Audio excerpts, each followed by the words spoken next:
नमस्ते साथीहरू, आज हामी कक्षा 8 को विज्ञान तथा पढ्ने विषयको पाठ 3 जीवजन्तुहरूको पाठ सल्भ गर्न गइरहेका छौँ। तलको गर्नुको सही विकल्पमा छनौट गर्नुहोस्। कोष सम्बन्धी अध्ययन गर्ने शाखालाई के भनिन्छ? साइटोलोजी। कोषमा उत्पादन हुने शक्ति कुन सञ्चित हुन्छ? एटिपी। कोष झिल्ली र न्युक्लियर झिल्ली बीच पाइने समानता कुन हो? यिनीहरूले आन्तरिक सेलुलर परिवहन गर्छन्। यसको उत्तर हो। चित्रमा देखाइएको भाग आरको नाम के हो? यो भ्याकुअल हो। मैले चित्र देखाइदिएको छैन। तलका मध्ये कुन क्रिया जनावर र वनस्पति दुवै कोषले गर्छ? सेलुलर श्वास प्रश्वास। साइड तर्फको देखि छैन, थोरै कोष झिल्ली नहुँदा पर्ने असर: कोष अवयव हराउने, कोष मर्ने,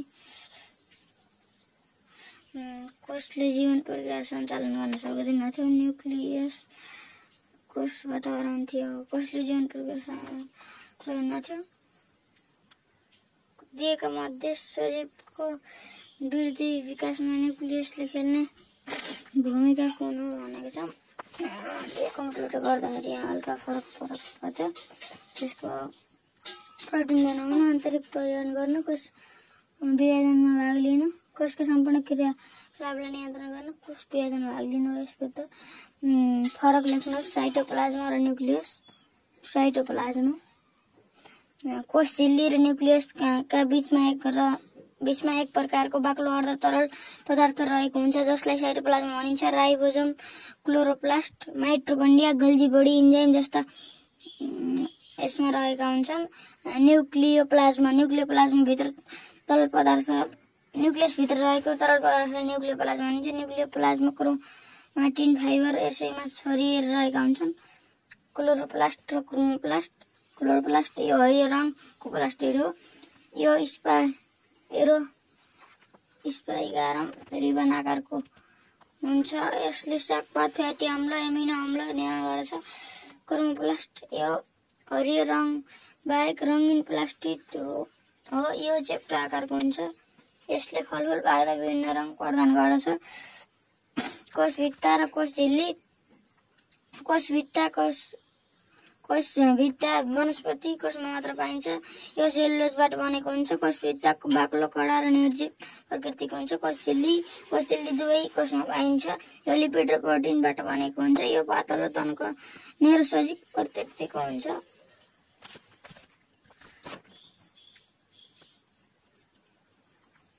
जैविक अवयव र अजैविक अवयव। जैविक अवयव ribosome, chloroplast, mitochondria, Golgi body, enzyme आदि जैविक अवयव हुन्। यिनीहरूले जीवन प्रक्रिया तथा जीव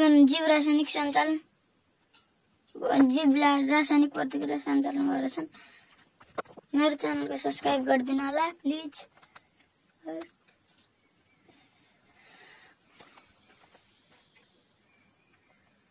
अजैविक अवयव भनेको पानी, लवण, इन्जाइम, खनिज, प्रोटिन, भिटामिन आदि अजैविक अवयव हुन्। यिनीहरूले जीव रासायनिक प्रतिक्रियाका लागि कच्चा पदार्थमा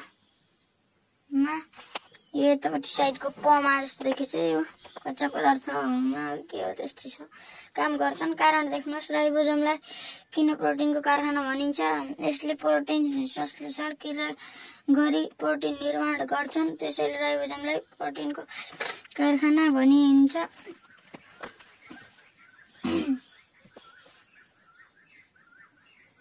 सर्दैछ माथिनुहोस्।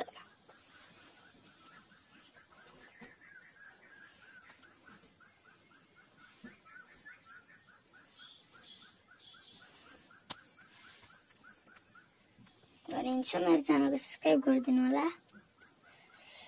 सरेको छ ल। कोषभित्ताले वनस्पति कोषलाई निश्चित आकार दिन्छ। एन्सरमा कोषभित्ताले कोषका भित्री भागलाई र कोषलाई ब्याक्टेरिया, भाइरसको आक्रमणबाट बचाउनुका साथै जरामा रहेको रुट हेयरको कोषभित्ताले जमिनबाट पानी, लवण शोषण गर्न सहयोग गर्छ। त्यसकारण कोषभित्ताले वनस्पति कोषलाई मेकानिकल आधार प्रदान गर्नुका साथै निश्चित आकार दिन्छ। साइटोप्लाज्ममा जीव रासायनिक प्रतिक्रिया हुन्छ। यो पानी, खनिज, प्रोटिन, भिटामिन आदि मिलेर बन्नुका साथै ribosome chromoplast mitochondria Golgi body जीव रासायनिक प्रतिक्रिया हुन्छ। कोषलाई जीवनको आधार मानिन्छ। पाचन, श्वास-प्रश्वास, प्रजनन, परिवहन, प्रकाश संश्लेषण जस्ता जीवन प्रक्रिया जीव रासायनिक प्रक्रिया मार्फत कोषमा नै हुने गर्दछन्। यस अर्थमा कोष जीवनको कार्यात्मक एकाइका साथै जीवनको आधार मानिन्छ। जैविक क्रियामा सञ्चालन हुने कोष तन्तु र अङ्गबीज सामान्य हुनुपर्छ। कोष सजिवको शरीर निर्माण गर्ने सबैभन्दा सानो भाग हो। सबै प्रकारका सजीवको शरीरमा कोषबाट बनेको निश्चित कार्य गर्नका लागि एकै प्रकारका कोषहरू मिली बनेको समूहलाई तन्तु भनिन्छ। जस्तै रगत, हाड, छाला, मानिसका शरीरहरूको विभिन्न क्रियाकलाप गर्नका लागि फरक फरक विशेषता भएका तन्तुहरू समूहलाई निश्चित कार्यलाई अङ्ग भनिन्छ। जस्तै मुटु, फोक्सो, कलेजो, मृगौला, आँखा, नाक, कान आदि अङ्ग एउटा जटिल बनावट भएको र खास काम गर्न शरीरको अंश हो। कुनै अङ्गले खास प्रकारको काम मात्र गर्छन् भने कुनै कम भन्दा बढी काम पनि गर्छन्। यस प्रकार मानव शरीरको कोष तन्तु अङ्गबीच सम्बन्ध रहेको छ। यसबाट यो स्पष्ट हुन्छ कि जीवन प्रक्रिया सञ्चालन हुन कोष तन्तु र अङ्गबीच सम्बन्ध हुनुपर्छ। तलको प्रश्नको उत्तर देऊ। जीव कोष भनेको के हो? जनावरहरूको शरीर निर्माण तथा जीवन प्रक्रिया सञ्चालन गर्न मद्दत गर्ने संरचनात्मक कार्यात्मक एकाइलाई जीव कोष भनिन्छ। माइटोकन्ड्रिया कहाँ भित्र रहेको हुन्छ? यसको कार्य लेख्नुहोस्। माइटोकन्ड्रियाभित्र साइटोप्लाज्म रहेको हुन्छ। यसका कार्य निम्न छन्। यसमा श्वास-प्रश्वास क्रियाद्वारा ग्लुकोज टुक्रियाहरू उत्पादन हुन्छ जुन शक्ति बढाएको अणु एटिपीका रूपमा सञ्चित हुन्छ। यसमा डिएनए पाइने हुँदा यसले वंशानुगत प्रसारण पनि गर्दछ। कोषको कुन अवयव के कारणले स्वपाचन क्रियामा जान्छ बनाउनुहोस्। कोषको लाइसोजोम अवयव पुराना कोषका प्रोकार्योट तथा ब्रोमा कणलाई खण्डित गरी त्यसबाट शक्ति उत्पादनमा सहयोग गर्छ। तर यसले उत्पादन गर्ने लाइसोजोम इन्जाइमले गर्दा यो आफै पाचन क्रियामा जान्छ। कोषमा पाइने जैविक अवयव र अजैविक अवयवको सूची बनाउनुहोस्। कोषमा पाइने जैविक र अजैविक अवयवको सूची यस प्रकार छ। जैविक अवयव ribosome, chloroplast, mitochondria, Golgi body enzyme आदि। जैविक अवयवमा पानी, लवण, इन्जाइम, खनिज, भिटामिन आदि अवयव हुन्। अजैविक अवयव पानी, लवण, इन्जाइम, खनिज, प्रोटिन, भिटामिन आदि अजैविक अवयव हुन्। प्लास्टका कार्य लेख्नुहोस्। प्लास्टका कार्य यस प्रकार छन्। क्लोरोप्लास्टले प्रकाश संश्लेषण क्रियामा सौर इन्जाइम मार्फत कार्बन अक्साइड पानी रासायनिक प्रतिक्रिया गराएर कार्बोहाइड्रेट निर्माण गर्छ। यसमा रहेको हरित कणले बिरुवालाई हरियो बनाउँछ। यसमा डिएनए पाइने हुँदा वंशानुगत प्रसारण गर्छ। यसमा सागपात फ्याटी अम्ल एमिनो अम्ल निर्माण गर्छ। कोषमा गोल्जी बडी र भ्याकुलको भूमिका उल्लेख गर। गोल्जी बडी केराको घरी जस्तै भाग मिलेर बनेको हुन्छ। गोल्जी बडीको गम, युकुस, पसिना, आँसु, च्याल आदि स्राव सहयोग गर्न यसले कोष विभाजन हुँदा सेल प्लेट तथा कोष झिल्ली निर्माण गर्नका साथै सहयोग गर्दछ। मैले सबै भन्दिनँ, हल्का घाँटी दुखेको छ मलाई। भ्याकुलको यो हल्का साइडपट्टिको देखेको छैन। यो अनियमित आकारको हुन्छ अनि यो लवणको मात्रालाई सन्तुलित गर्नुका साथै निष्कासन गर्न हो। यो कोषमा यसको यो सको मात्रा लेखेको छ। तलको न्युक्लियसको चित्र अध्ययन गरी सोधिएको प्रश्नको स्रोतको मात्रा आएको छ। एन्सर दिनुहोस्। चित्र चाहिँ दिएन। यो चित्र एबिसिडीको नाम लेख्न भनेको छ। न्यूक्लियस क्रोमाटिन फाइबर है अरू चाहिँ बुझ्नुहुन्छ। कोषको विभाग कार्य मुख्य अन्तिममा यो के हो यो किताबबाट बुझ्नु होला है। वंशाणुगत गुण प्रसारण गर्नु हो। कोषमा न्यूक्लियस नभएमा कार्य कस्तो असर पर्छ गर्नुहोस्। यो कार्यमा आवश्यक हो अनि एमिनो हो अनि हुनु पनि त्यही छ।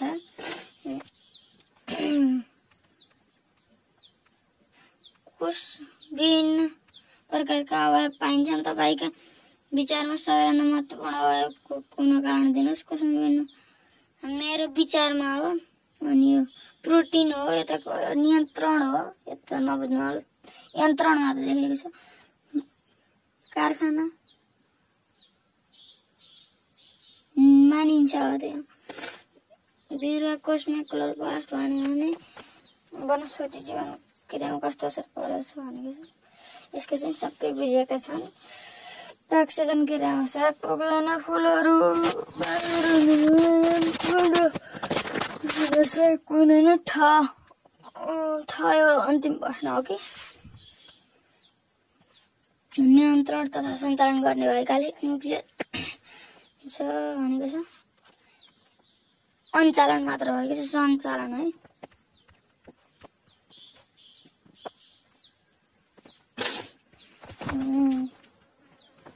बारम्बार भनिरहेको छु सब्सक्राइब गरिदिनु होला भन्नु।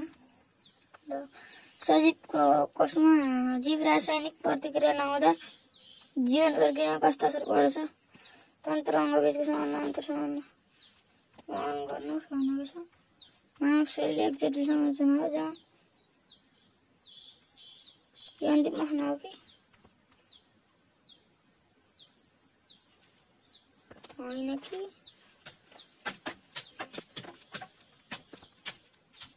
यो अन्तिम प्रश्न जस्तै छ। कुराकानी बुझ्दाखेरि अब कम्प्युटरबाट म पछि गएँ अनि मोबाइलबाट कन्भर्ट गरेर बोल्दाखेरि यस्तो भएको। यतापट्टि पनि बुझ्दिनु होला। भूमिका हो। पाइन्छन् तन्तु अङ्ग विभिन्न हुन्छ। परिवहन सुरु आधार पर्छ जस्तै वंशालु आन्द्रा खाना इन्जाइम यसरी फाइबर अर्थमा गर्छ नि हो।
ल अब यो अब खको मैले अगाडि दिएको थिएन त्यसको चित्र यहाँ देखेको छु।